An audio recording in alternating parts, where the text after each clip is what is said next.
Good morning, ladies and gentlemen, and welcome to the vote canvass. We will be completing the vote canvass today for the August 2nd election. At this time, we do have a quorum. We have one, Commissioner Howell is ill this morning, and Tanya Cole thought it was at 8:30, so she's on her way, but we have a quorum, so we're going to go ahead and start. Before I start, we have a couple questions to carry over from the election, so I'm going to have our election commissioner address these. She does have a copy of the chain of custody logs for the 14 drop boxes. Please explain how that they're filled out and then pass them around so that the Board of Canvassers can understand what you're talking about. Sure. With our ballot drop boxes, we have a bipartisan team that will go out to each route. In this case, we have 3 routes. Sometimes we have 2. It just depends on how busy they're going to be. But so they will go out and they will collect the ballots and write down how many they are, bring them back, and then a group of, they count them out with a bipartisan team here. So before they leave, we check out all their supplies to them, keys. They don't keep the keys with them or anything. They're here. We check them out. They initial for them. We know what time they leave. They have to stay on a prescribed route. They have specific things they must do. Like if for some reason they had to stop and use the restroom, one person would have to stay in the vehicle with the locked container, and the other person who was going inside to the restroom would have to take the key with them. So nobody's ever alone with just the ballots. When they bring those back, we count them out. Bipartisan team here, and so there's 4 people that sign for it. There's an affidavit, and it's actually, I'll just show you. So the first tab you'll see here is the oaths of everyone who's involved. It's typically the same team, but if somebody's out sick, then we'll have to hire someone else. But what you'll see here is a checkout log, and so I'll show you. This is the checkout, and it shows how many keys they get, how many bins they get, how many security seal bags they get, things of that nature. And then it's signed by the person who checks it out and both the team that are going. And then they have a check-in log when they come back, and on their route they'll go through and they'll mark how many they collect from each location and the seal number. If there's anything else, like sometimes you'll find an application for an advance ballot in there, so they might note that. And then when they come back, they count them out, and we check everything in and verify that all the logs match, and then everybody signs it with an affidavit to what occurred. So that's what those look like, and we have those for every day, and it lists every location that they go to. I don't know if you want to pass that around. Okay. Did you find any discrepancies whatsoever when you were looking through these audit logs? Through the audit logs or through these? Through these root logs? Yeah, so one time we did have an envelope come in that the individuals thought was a ballot envelope, but it wasn't. It was actually someone returning their HR paperwork. It's the same size envelope, but we opened it up and it was not this, I mean, it's the same size, but it definitely didn't have the stuff on the outside. So they'd log it as such. And if so, then we just make the change and everybody initials it. But we have the bags, we have the seals. They write on the bags how many are there. So not only is there the log there, but as part of our records, we keep the bags that they actually write on, and they seal it when they're at the location. Now that's really good for a small election. In a bigger election, if you had a lot of ballots, then you couldn't do it in a bag, and you wouldn't want them out at the box counting. So what we'd do in that case is we would send a whole bin for each box, and they would dump into the bin and then seal it with the actual security seals, the little whip seals we use, and they would record the numbers on that. Okay. Pass this around to everyone so you can take a look at it, make sure all the I think I did mention that we did have 2 ballots come back, not in envelopes in the drop boxes, and those were ones that we gave to you as improperly returned, and you voted not to accept those. Was there any deviation from the routes? No. Well, we switched it. They always followed the route that we gave them. At one point we switched the route because instead of driving into the sun, they could drive away from the sun. But But we didn't have anybody stop to go to the bathroom? No, not that I'm aware of, no. Okay, so there were no problems at all on any of your logs or any of the No. actions taken on the drop boxes? No, it's actually a pretty good time. Everybody really liked doing it. I had one gentleman who was very, very, very much against drop boxes and actually was walking out of a training to be an election worker over drop boxes. He was very upset about it. But a pretty reasonable guy, and he said, you're not gonna change my mind. I said, that's fair, I can understand that. However, I do have an opening, so if you would like to come, because I did have someone who had quit because they had to do something else, but I said, if you'd like to come and run the route, see what you think. If you have any suggestions where we can improve, please let us know. And this gentleman actually did come back, and he stayed the whole time. Really great guy. He said he will do it again for us. And actually, he said if you need anybody to talk to anybody about drop boxes, then he'd be happy to. He thinks our system's pretty tight. Very good. Any questions on drop boxes? And you may have some after you see the logs. Does any other canvassers have any questions at this time? Seeing none, I'd like to publicly discuss the audit law. Why is it okay to use printings of ballot scans for the 70 precincts that you already audited? Because the first sentence in KER 7-47 states that the use of ballot images does not include the constitutional amendment. So can you address that? I have an opinion, but I'm not an attorney, so first I'll defer to my attorney. KSA 253009 specifically states what races will be audited, and that includes one federal race, one state legislative race, one county race. And nowhere in there does it include any constitutional questions or local ballot questions or anything like that. Those are not required to be audited. We did an audit, but it wasn't required by law and it wasn't covered by the regulation. So the regulation does not apply to that race. The only other thing I would say to that is that beyond that, the Secretary of State must approve our audit before we can canvass, and the Secretary of State did approve our audit. Questions on the audit that's already taken place? Seeing none. Also, can you please address the one ballot error that we discovered during the audit? Yes, okay. So if you open this book, you'll see at a couple of yellow sticky notes. And what you'll find is that we did have one instance, one exception where a ballot was marked as, was read by our auditors as a vote, but was not read by our equipment as a vote. And so all of the auditors that looked at it thought the voter intent was to vote for this individual. The law states that if there's a discrepancy between the audit and what the machine counts, then the audit is what wins. And you can go to the back page and see what that ballot looked like and see why the equipment may not have read it. Is that helpful? Questions on that ballot? Because it's obvious if you look at it closely who the intended person was that they were voting for. Okay, any questions? Can I I show have a you? question on this. Sure. Certainly go back to that.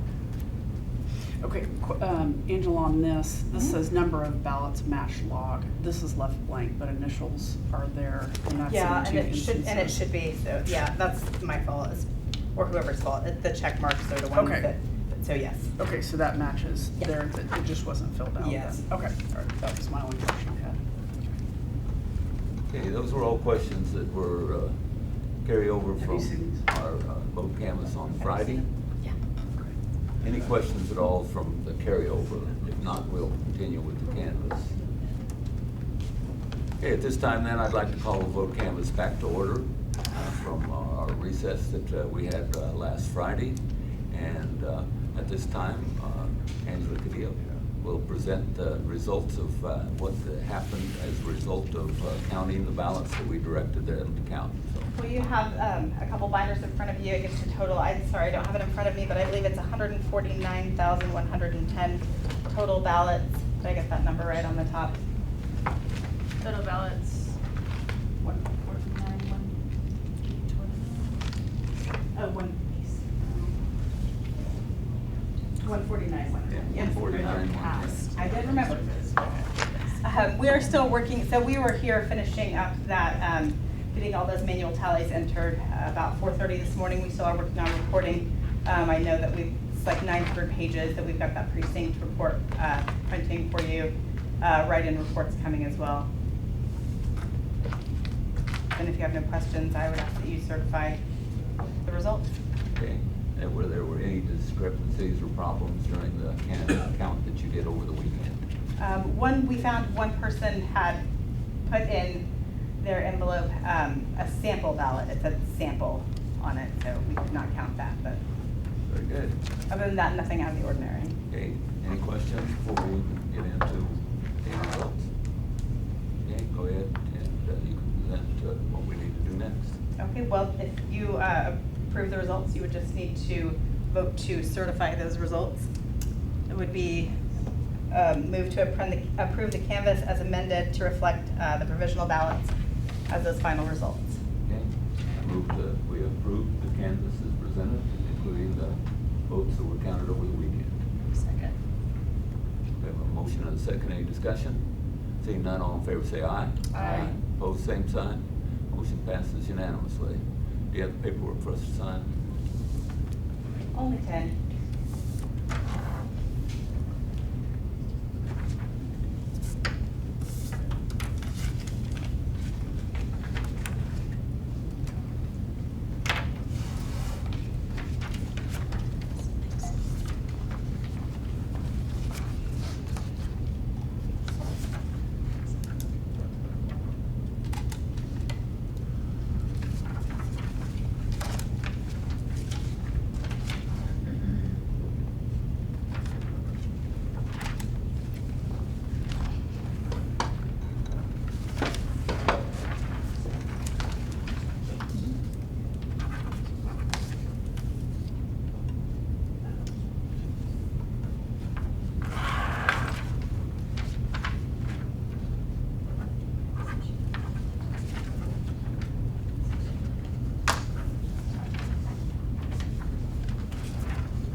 Okay, before the meeting, I did chat with Commissioner Padilla about the possibility of an audit of the constitutional amendment.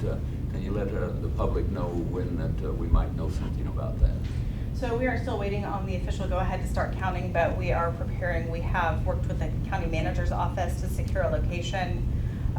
We're working on transportation and security as well, and recruiting. A lot of people, we need about 200 total to do that counting. And so we've got probably about 50 to 60, mostly of one party, so we definitely need people of all parties. But as soon as we know anything about when we will start, we will send an email out to those people who have volunteered to help. Anybody who wants to help can email us at electionworker@sedgwick.gov. We're looking to potentially run 12-hour shifts. So have you heard from the Secretary of State around the payment of that? No, I don't know that, and so no, I have not. What we got on Friday was notification of the request for the recount and the order. And so what the order says is within a certain time of that notification of the request, we have to initiate the process. So we did initiate the process with planning and things of that nature. So we do have a plan put together, but we just have to wait for the official go to start counting. I have no information regarding the payment of the bond or the finances. There's been some stuff in the news, but I'm not really sure. Sure. So I'm sorry if you said it. Do you know when you might expect I expect to know some more information by mid today. What we've told our volunteers is we would like them to be prepared to go anytime from midday today to as late as very early tomorrow. So if we don't go today, I would imagine if it doesn't stop for any reason, we would go very early tomorrow if we don't get started today. And where would the actual count take place, should it take place? Would it take place in here? We've secured location at the extension center. Okay, sorry, I can't really say that. But the later you put it off before the decision is made, the more time crunch. You have to have this done by 5 o'clock Wednesday. 5 o'clock Wednesday, yes. So, which is why we are looking for 200 people. It will take a lot to count 149,110 ballots, but we do have a plan, and that's a hand count. That's all the actual ballots. So there's a lot of sorting and then a lot of counting, and then a lot of sorting and then a lot of counting. So. Okay. There are 105 counties that possibly will be doing a recount. The bond is $200,000 from what I understand. Will that $200,000 cover a recount of 105 counties? I mean, it would cover our county. So I don't know if it would cover all the counties. I haven't been able to see anyone else's estimate. It doesn't cover all 105 counties. Does that mean that the citizens in the counties will have to pick up the cost of the audit for that's not covered by the bond? I don't have any information regarding that. Chairman, I did some research on that over the weekend. There is an application process for the Secretary of State. I believe it's 60 days following the recount. You make your application and they go ahead and determine what's going to be paid from that. I don't see any exposure to Sedgwick County, but that's just statutory language. I don't know what's going to happen, to be honest with you. I mean, they have to get their money too. So if the bond is not paid or is insufficient, then the recount isn't going to happen. How do they determine how much it costs? Is it based on hours? Like, how do they determine how much the recount costs? You know, I'm not positive everything that goes into it, but they did ask for an estimate of what it would take to do certain things. And Okay. so, Like staffing time? yeah, I know, I provided an estimate. I assume most counties provided an estimate, but I don't really know anyone else's process. Okay. And this hasn't happened in over 30 years, so for a statewide recount on a ballot question. So I don't know that there's anybody with the institutional knowledge of Topeka to even form or to make an informed opinion about this. Okay. Well, in the meantime, we will have to pay the election workers. We will have to pay for a lot of different expenses. So you're keeping a complete log of exactly what expenses that you're incurring at this Yes. point in time? Yes. Okay. So, and until next 60, 90 days, whenever that we could get reimbursed, why the county will be on the hook for paying for this, correct? I'm trying not to incur any expenses until we have to go. The only expenses we've incurred so far is just a few hours of election workers calling for other election workers, so. Okay, well, we had a lot of staff working over the weekend, not only in your office, but throughout the county that was helping you prepare for this. That's true, they did work to help us prepare, so. Okay. Very good. Sheila? Will we be required to come back after that as the recount is and certified again? That's my understanding. Yes. Yeah, I checked on that this morning, and this vote canvas group are the ones that have to, because you started this election. So you all will be back. Any other questions? I don't see any. I want to thank Sheila Taggart and Tanya Cole for serving as proxies during this process. You may get to continue to serve as proxies in the future, depending on what happens with the audit. But with that, I don't see anything else come before the Board of Canvassers, and we will adjourn. Thank you.